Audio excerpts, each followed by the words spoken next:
आप सभी को जय मसीह की। परमेश्वर आपको बहुत आशीष दे और मुझे उम्मीद है कि परमेश्वर आपको आशीष दे रहे होंगे। पिछली बार हमने इस वीडियो में बात की थी, मैंने बताया था कि किस तरह से परमेश्वर ने मेरे जीवन में एक काम किया और जो कि मुझे आशीष मिलने वाली थी, लेकिन मैंने अपनी आशीष को खो दिया। मैंने आपको बताया था कि मैंने परमेश्वर से प्रार्थना की कि परमेश्वर मेरी सैलरी में कुछ इजाफा कर दे, कुछ बढ़ोतरी कर दे, और उस तरह से परमेश्वर ने मुझे उत्तर दिया। और लेकिन मैं परमेश्वर की बात को सुनकर भी उसे पूरा नहीं कर पाया, जैसा कि परमेश्वर ने मुझसे कहा था। गिदोन की कहानी हम पढ़ चुके हैं, आपने भी पढ़ी होगी, सुनी होगी। और उसमें होता यह है कि गिदोन बहुत बड़ी मुसीबत में होता है और उसका पूरा देश ऐसी समस्या से जूझ रहा होता है कि दुश्मन सेना उन पर हमला करती है और उनको उजाड़ देती है। और इस पूरे घटनाक्रम में ये होता है कि उनकी सारी धन संपत्ति और उनकी उपजाऊ खेती वगैरह को नाश कर दिया जाता है, और ये दुश्मन सेना के द्वारा होता है। और जब ये बहुत ज़्यादा तंग हो जाते हैं, परेशान हो जाते हैं, तो परमेश्वर से प्रार्थना करते हैं, लेकिन उसका कोई उत्तर आ नहीं रहा होता है। अंत में ऐसा होता है कि परमेश्वर अपने दूतों को भेजते हैं या फिर परमेश्वर स्वयं आते हैं। और आपने वो देखा होगा कि कैसे परमेश्वर गिदोन से बातें करते हैं। गिदोन से कहा जाता है कि हे शूरवीर सूरमा, उठ और क्योंकि परमेश्वर तेरे साथ है। कई बार ऐसा ही होता है कि परमेश्वर हमारे पास आते हैं, हमसे बातें करते हैं और हमसे कहते हैं कि हे शूरवीर सूरमा। कई बार हो सकता है कि आप शूरवीर सूरमा ना हो, जैसे कि गिदोन है। गिदोन की कहानी को हमने पढ़ा है, उसने बताया कि उसकी क्या क्या कमजोरियां हैं। वो एक परिवार में सबसे छोटा व्यक्ति है और बड़ी बात ये है कि वो उस खानदान में से है जो कि खानदान सबसे छोटा समझा जाता है, एक ऐसे परिवार से जो छोटा समझा जाता है। तो उसका कुल बहुत छोटा था, मतलब बहुत ही आप ये समझ सकते हैं कि वो अगर आज के ज़माने के हिसाब से बात की जाए तो एससी क्लास में शायद वो आता होगा, या फिर ऐसी कोई अनुसूचित जनजाति से। तो इस तरह के परिवार से वो आता था, और लेकिन परमेश्वर ने उसे दर्शन दिया। तो कई बार परमेश्वर हमसे बातें करते हैं, हम समझ नहीं पाते। होता यह है कि हम अपनी समझ का सहारा लेते हैं। तो जैसे गिदोन के साथ हुआ, वैसे ही परमेश्वर ने मेरे जीवन में भी किया। अब मैं दिखने में कोई इतना सामर्थ्य और इतना पैसे वाला धनी व्यक्ति नहीं हूँ, कोई ज़्यादा ताकत या बॉडी बिल्डर भी नहीं हूँ। तो इसलिए मुझे परमेश्वर से प्रार्थना करने की आवश्यकता थी, और मैंने परमेश्वर से प्रार्थना की और मैंने मांगा, और वैसा ही परमेश्वर ने मुझसे कहा, मुझे उत्तर दिया। और यहाँ परमेश्वर ने ऐसा नहीं किया कि उन्होंने मेरी तनख्वाह को तुरंत बढ़वा दिया, बल्कि उन्होंने मुझ पर छोड़ दिया कि मैं जाकर बोलूँ, मैं जाकर करूँ। तो कई बार ऐसा होता है कि परमेश्वर चाहते हैं कि आप करें। तो अब मैं ये सब सुनकर सोच में पड़ गया कि अब मैं क्या करूं, क्या मैं अपने बॉस से जाके बात करूं। ऐसे देखा जाए तो मेरा बॉस उतना बुरा नहीं है स्वभाव का, लेकिन जिस तरह की उसकी आदतें हैं वो काफ़ी चौंकाने वाली हैं। क्योंकि कई बार मैंने देखा कि वो कुछ लोगों को गाली के द्वारा बात करते हैं, कुछ लोगों से।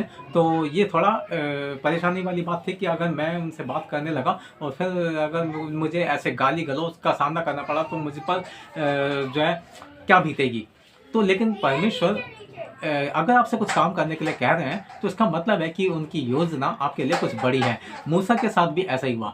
मूसा से परमेश्वर ने कहा कि वो जाए और जाकर फिरौन से बात करे इस्राएलियों के लिए। तो कई बार हालात ऐसे हो जाते हैं कि परमेश्वर आपसे बोलते हैं कि आप जाके बात करें, आप जाके बोलें, क्योंकि परमेश्वर ने कहा, मूसा से कहा, वैसे आपसे कहा, मुझसे कहा कि मैंने अपने वचन तेरे मुंह में डाल दिए। यानी कि बोलने वाला तू नहीं है, बल्कि बोलने वाला तो मैं हूँ। तो उसी तरह अगर आप कभी ऐसी समस्या में पड़ते हैं, जैसे कि मैं उस समस्या में पड़ गया था कि परमेश्वर ने मुझसे कहा, लेकिन अब मैं घबरा गया, मैं सोच में पड़ गया कि मैं क्या करूं, मैं करूं नहीं करूं, मैं बोलूं नहीं बोलूं। अगर मैं बोलता हूं तो मैं फंस जाऊंगा, अगर नहीं बोलता हूं तो मैं परेशान हूं। क्योंकि कई बार जब आपकी तनख्वाहें कम होती हैं तो फिर आपके दिमाग में कुछ उल जुलूल बातें चलने लगती हैं। आप सोचते हैं कि मैं यहाँ से कमा लूँ, मैं वहाँ से कमा लूँ, मैं कुछ ना कुछ ऐसा करूँ तो मेरी कमाई बढ़ जाए। तो लेकिन क्योंकि हम मसीह में हैं और चोरी चकारी करना परमेश्वर ने मना किया है। हम 10 आज्ञाओं में देखते हैं कि परमेश्वर ने कहा चोरी मत करना। तो उसी हिसाब से मैं नहीं चाहता था, मैं चाहता था कि सब कुछ ईमानदारी से हो और तरीके से हो। तो परमेश्वर ने मुझसे कहा और मैंने उनकी बातों को नहीं माना। अंत में पिछले दिनों मैंने सोचते सोचते आखिरकार मैंने ये बात बोल दी। हालांकि मेरे स्टाफ के लोगों ने बोला कि अभी समय नहीं है, अभी मत बोलो, अभी 2-3 महीने रुक जाओ। लेकिन मैंने कहा जब परमेश्वर ने आज बोला है तो मुझे आज ही बोलना चाहिए। अगर मैं कल का इंतज़ार करूँगा तो कल का दिन तो बीतता चला जाएगा। और फिर मैंने आखिरकार हिम्मत की और मैंने जाकर बोल दिया। तो उन्होंने थोड़ी सी मुस्कुराहट दी और फिर उन्होंने कहा कि मैंने उनसे कहा कि महंगाई बढ़ रही है और सर आप देखते हैं कि कैसे लगातार परेशानी हो रही है, किराया भी बढ़ रहा है और कुछ चीज़ों के दाम बढ़ रहे हैं। तो उन्होंने कहा भाई महंगाई तो मेरे लिए भी बढ़ रही है, अगर आपके लिए बढ़ रही तो फिर मैंने कहा कि मैं आप पर सौंपता हूँ, आप सोच लीजिए, देख लीजिए, आपको क्या जैसा अच्छा लगे आप देखिए। तो बस मैंने ऐसा कहकर उनके ऊपर ही छोड़ दिया।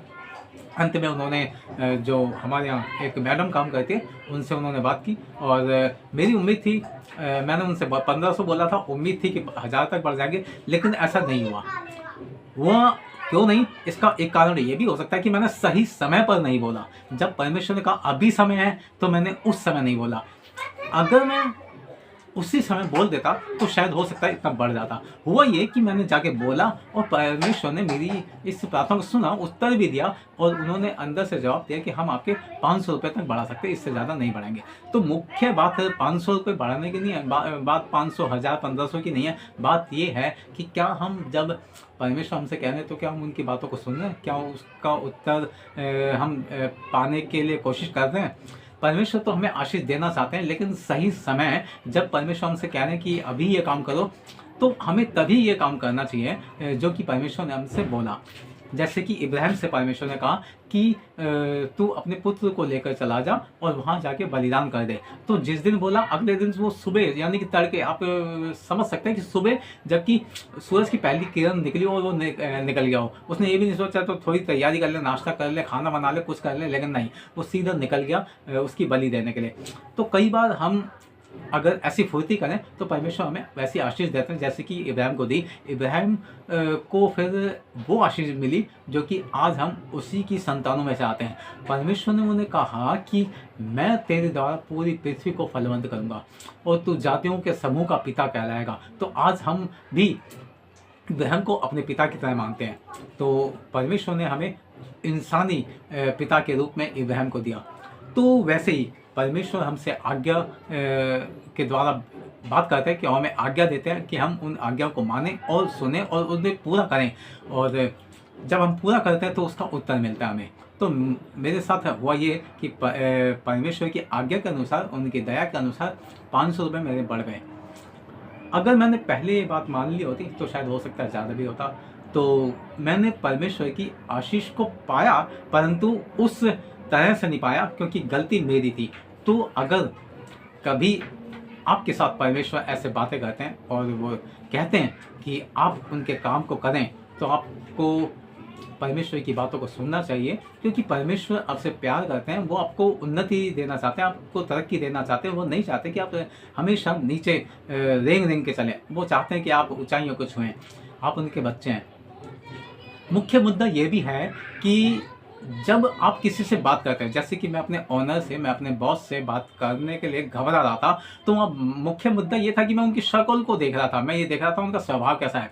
मान लीजिए कल को आपको परमेश्वर एक न्याय के सिंहासन पर बैठा देते हैं, क्योंकि एक दिन यीशु मसीह ने कहा कि तुम्हें न्याय के सिंहासनों पर बैठाया जाएगा। तो क्या हम ऐसे ही लोगों की शक्लें देख देख के न्याय करेंगे? तो समस्या यही है कि हम लोगों की शक्लों को ना देखें। तो परमेश्वर हमें तैयार करते हैं किसी काम के लिए कि हम लोगों की शक्लों को देखकर बात ना करें, बल्कि पूरे हियाब के साथ बात करें, पूरे हियाब के साथ आगे बढ़ें और उसे पूरा करें। तो जैसे गिदोन ने किया, गिदोन ने परमेश्वर की बात को सुना, उस आज्ञा को माना और फिर उसने उस युद्ध को जीत लिया। उसे युद्ध करना नहीं पड़ा, लेकिन वो फिर भी उस युद्ध को जीत गया। तो वैसे ही परमेश्वर जैसे मूसा के साथ थे, गिदोन के साथ थे, इब्राहिम के साथ थे, वैसे ही परमेश्वर आपके साथ भी हैं। जैसे परमेश्वर मेरे साथ थे, उन्होंने मेरी प्रार्थना को सुना, आपने देखा कि मैंने क्या गलती की, तो परमेश्वर हमारी गलतियों को नज़रअंदाज करके हमें फिर से आगे बढ़ाना चाहते हैं। हो सकता है ये केवल 500 रुपये बढ़े हैं, हो सकता है और ज़्यादा भी बढ़ जाते हैं, लेकिन सही समय पर अगर हमने आज्ञा को पूरा किया होता, तो मैंने अगर परमेश्वर की इस बात को सुन लिया होता, उसे पूरा किया होता, तो आज मुझे ज़्यादा आशीष मिलने की उम्मीद थी। तो ये भी हुआ कि जिस दिन मैंने बोला उसके 2 दिन बाद उन्होंने एक ड्राइवर को और अपॉइंट कर लिया। तो आप समझ सकते हैं कि जब उन्होंने ड्राइवर को अपॉइंट किया, एक तो 10-15 हज़ार रुपये उसे भी देने पड़े होंगे, तो उनका खर्चा और बढ़ गया। और फिर वो अपनी बिल्डिंग में एक लिफ्ट लगाना चाहते हैं जिसमें कम से कम 2-3 लाख रुपए का आप खर्चा मान लीजिए, तो वो खर्चा और होगा। तो उनके पास ये एक बहाना और हो जाता, फिर मैं बिल्कुल नहीं बोल पाता। तो इसीलिए परमेश्वर जब आपको बोल रहे हैं कि अभी कर, अगर मैंने पहले बोल दिया होता तो शायद हो सकता है ज़्यादा भी हो जाता, लेकिन अब ये खर्चे आ गए हैं, तो इसलिए उनके दिमाग में ये बात पहले से ही थी कि भाई मेरे पास इतने खर्चे हैं, तो मैं अगर लोगों की ऐसे तनख्वाह बढ़ाऊंगा तो मेरे खर्चे कैसे पूरे होंगे।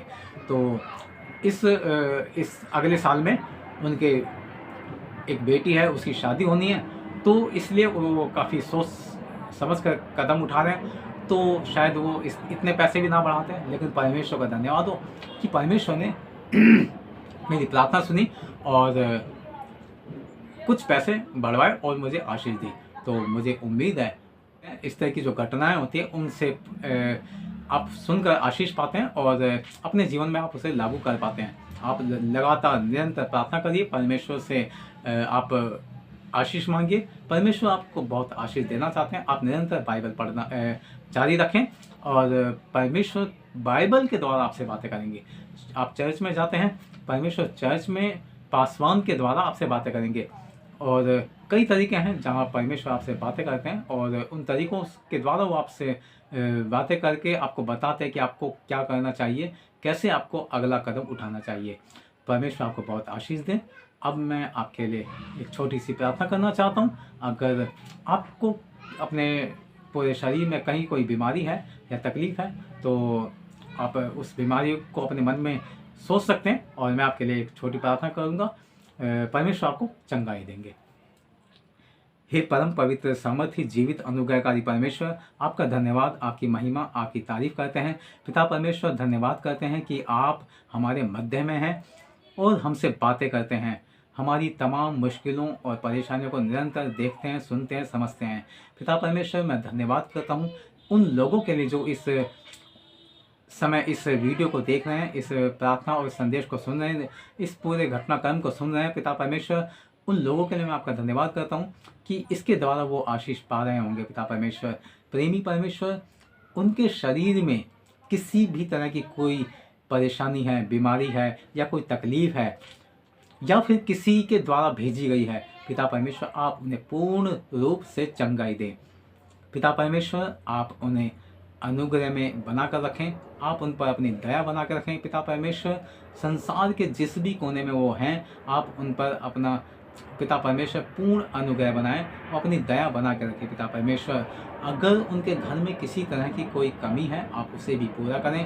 पिता परमेश्वर, आप जानते हैं समय कठिन है, आप पिता परमेश्वर अपने चुने हुए लोगों को अपने हाथों में लें और उनकी अगुवाई करें। पिता परमेश्वर, जैसे आपने मुझे आशीष दी और मैंने कुछ गलतियां की, परंतु परमेश्वर मैं आपसे प्रार्थना करता हूं कि जो आपके लोग हैं पिता परमेश्वर, वो किसी तरह की गलती ना कर सकें और पिता परमेश्वर आपकी आशीषों को प्राप्त कर सकें।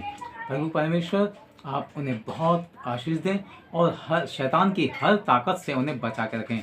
अपना अनुग्रह लगातार उन पर बना के रखें, यीशु मसीह के नाम में, आमीन। तो परमेश्वर आपको बहुत आशीष दे। आप निरंतर परमेश्वर की संगति में बने रहें। धन्यवाद।